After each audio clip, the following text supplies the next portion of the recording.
बहुत समय पहले की बात है। एक शहर में यूसुफ नाम का एक व्यापारी रहता था। यूसुफ अपनी ईमानदारी और सच्चाई के लिए पूरे शहर में मशहूर था। वह हमेशा अपने ग्राहकों के साथ न्याय और ईमानदारी से व्यवहार करता, कभी भी झूठ नहीं बोलता और न ही मुनाफे के लिए किसी को धोखा देता।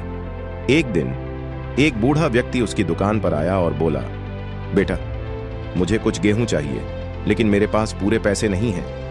क्या तुम मुझे उधार दे सकते हो?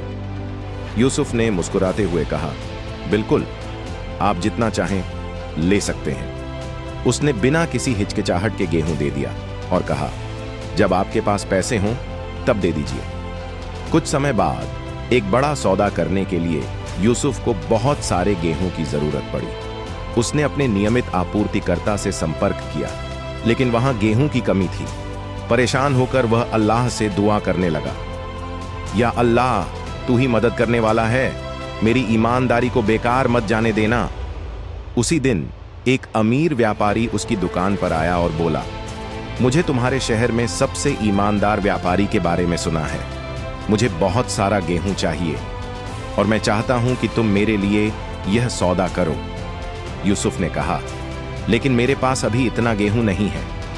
व्यापारी मुस्कुराया और बोला, मुझे तुम्हारी ईमानदारी पर भरोसा है।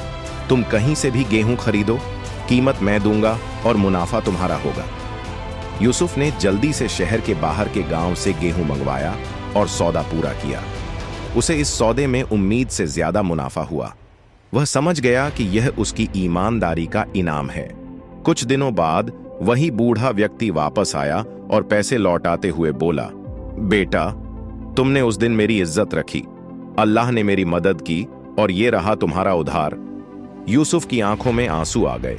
उसने महसूस किया कि ईमानदारी सिर्फ व्यापार में ही नहीं, बल्कि इंसानियत में भी बरकत लाती है।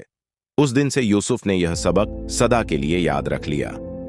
ईमानदारी अल्लाह की सबसे बड़ी नेमत है और जो इसे अपनाता है उसे कभी कमी नहीं होती। और इस तरह यूसुफ की सच्चाई और ईमानदारी की मिसाल पूरे शहर में और भी मशहूर हो गई। सीख: यह कहानी हमें सिखाती है कि चाहे परिस्थिति कितनी भी कठिन क्यों न हो, सच्चाई और ईमानदारी पर चलने वाला इंसान कभी नुकसान में नहीं रहता। अल्लाह हमेशा उसके लिए रास्ते खोलता है और बरकतों से नवाजता है।